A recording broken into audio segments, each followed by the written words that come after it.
also thank you so much for the Dean of the Faculty of Philology. My specialty is Middle Eastern politics, but I also teach Indonesia's foreign policy. That's why this is a part of Indonesia's foreign policy. I'm going to talk about the implication of unresolved boundary dispute in Southeast Asia. In fact, we have at least five main boundary conflicts in Southeast Asia. The first is South China Sea conflict zone. You know that the first time Asun told me that I have 1.5 hours to present my presentation, but suddenly it's cut. So I just want to tell you about South China Sea conflict. In fact, we have also dispute over Malacca Strait. This is a strait between Malaysia, Singapore, and Sumatra Island. This is maybe the most busiest strait in the world. And then Indonesia-Malaysia border conflict, and the Philippines, Sabah claims, and border conflict between Malaysia and Thailand. This is the 5 main boundary conflicts. You know that some expert says that boundary is very important for every state, because when you have a good border, so you will be having good friends. So this is the South China Sea. We have problem in here because South China Sea has been claimed by at least 4 members of ASEAN countries: Vietnam, Brunei Darussalam, Malaysia. Brunei Darussalam is here, and then Malaysia. Where is Malaysia? And the Philippines, and also Vietnam here. This is the South China Sea. South China Sea, and this is Malacca Strait. Yeah? Indonesia and Malaysia border here. We have also problems, and then yes, we reach a conclusion that we present our problems to the ICJ, International Court of Justice, and then Malaysia won the claim. Then and Sipadan and Likitan island here belongs to Malaysia after the dispute. Okay, and then yes, this is in fact the South China Sea. You know there is a parasol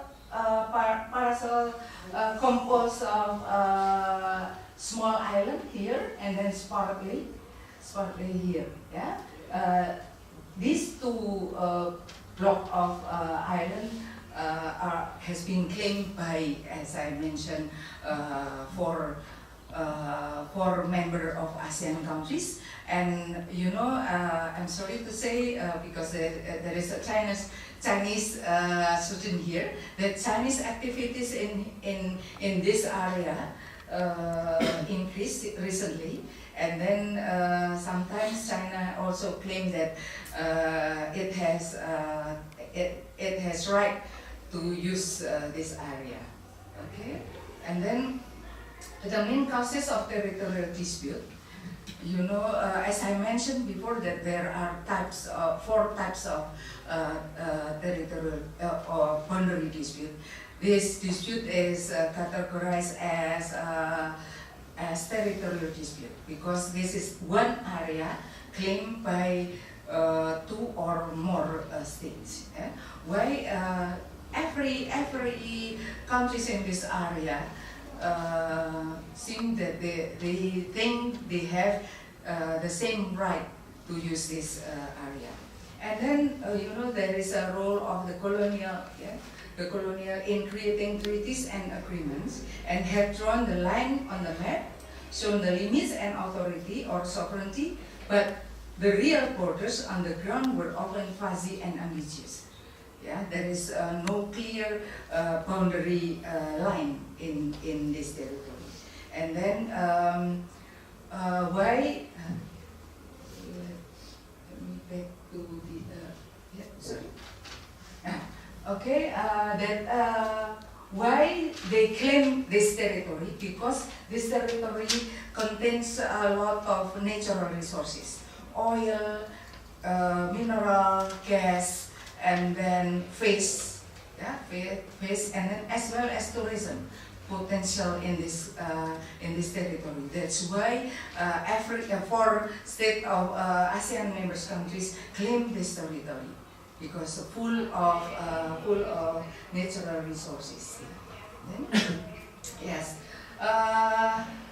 Maybe problems of South China Sea, mainly based on South China Sea conflict, is conflict both maritime and island among several sovereign states within this region that involve four ASEAN states: Vietnam, Malaysia, Brunei, and the Philippines, and as well as PRC or China.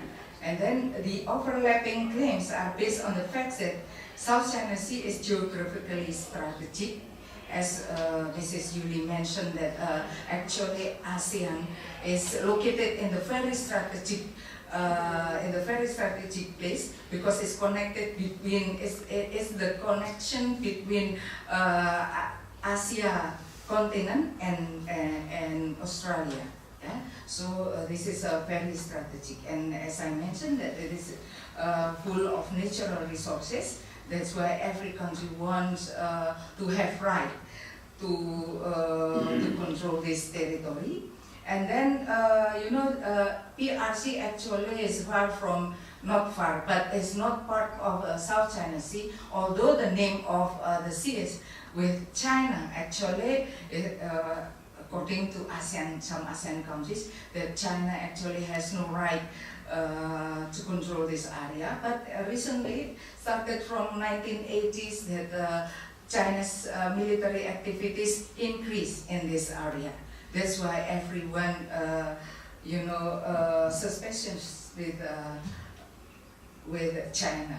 And then this is very important. Why this territorial dispute remain unresolved? Yeah? Because the claimant states are reluctant to present dispute to higher level for resolution. For example, sending this dispute to International Court of Justice, for example, or ask for mediator from the UN, for example, but no claimant states in this territory doesn't want to present this dispute to the higher degree of resolution. And then different perspective and goals of the claimants to determine how this conflict should be solved. So some countries says that they have to talk to each other and let them alone without any interfering from the other states. But some states has opinion to ask the other state to be a mediator to solve these problems, and or sending this problem to the UN, for example, or to ICJ. So there is still dispute over this dispute. Okay, and then there is non-claimant state who wants this conflict remain unresolved, so that this area will become international waterway. For example, the US. The US has declared that just leaves this dispute unresolved, because if they still dispute, so everyone can use this territory to explore everything, oil, mineral, gas, and so on and so forth. For example, the US. Yeah? There have been no serious accident over the conflict. Yes, compared to the territorial dispute in, for example, in the Middle East between Iran and Iraq. There was a war between Iraq and Iran over the Shatt al-Arab River. Yeah, that's divided those countries. But in ASEAN, there is no serious violence or even open conflict.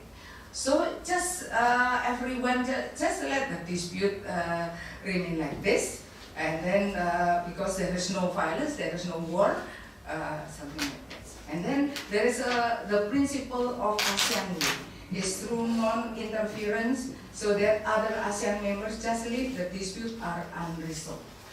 You know that as Mrs. Yuli told you that the main ASEAN principles is ASEAN way.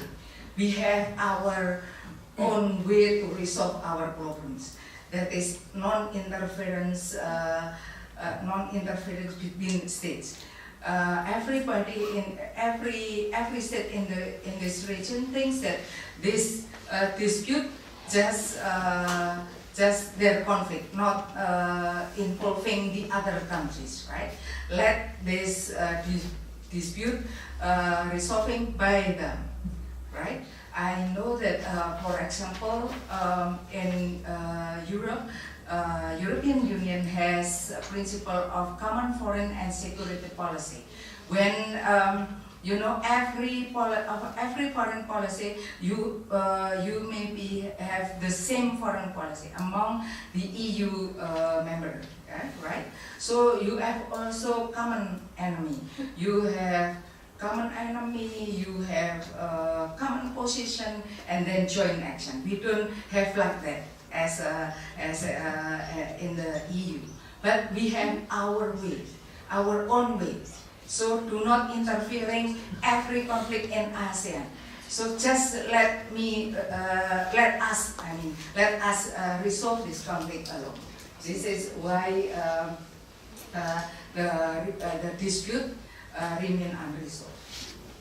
And then, what is the implication of the unresolved dispute? Yes, potential, in fact, potential to be open conflict or war.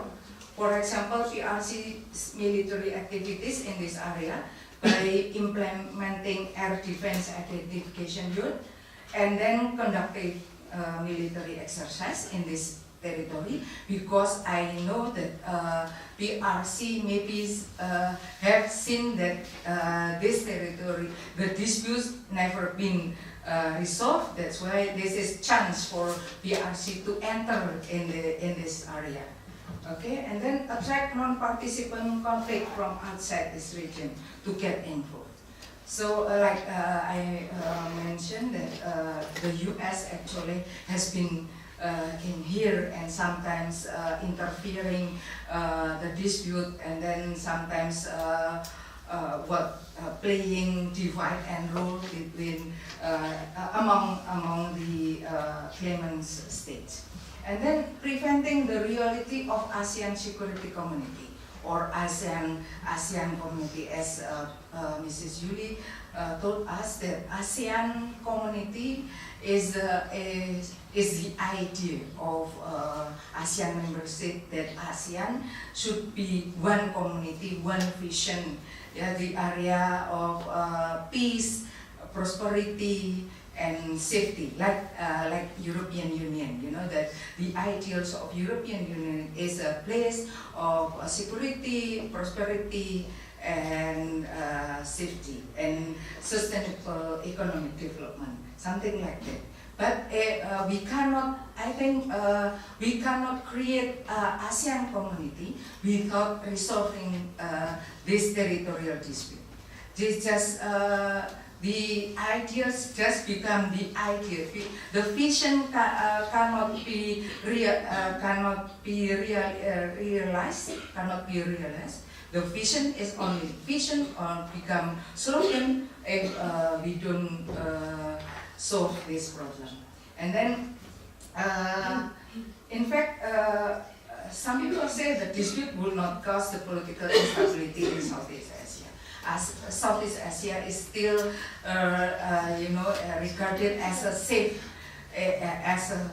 place, because we never heard war happen in this area. So actually, yes, some people say that unresolved dispute can be impeding the reality of ASEAN community. But some people say that no, there is no evidence at all that the potential of conflict become open conflict or war. Yes, this is Ibu Yuli mentioned about the preamble of ASEAN Charter, that a region of lasting peace, security, and stability, sustain economic growth, and shared prosperity and social progress. this, this principle of ASEAN is bounded us. Not yes, we have problem, but the problem never been violence or war. Thank you so much, and maybe my other colleague will explain more about this. Thank you so much.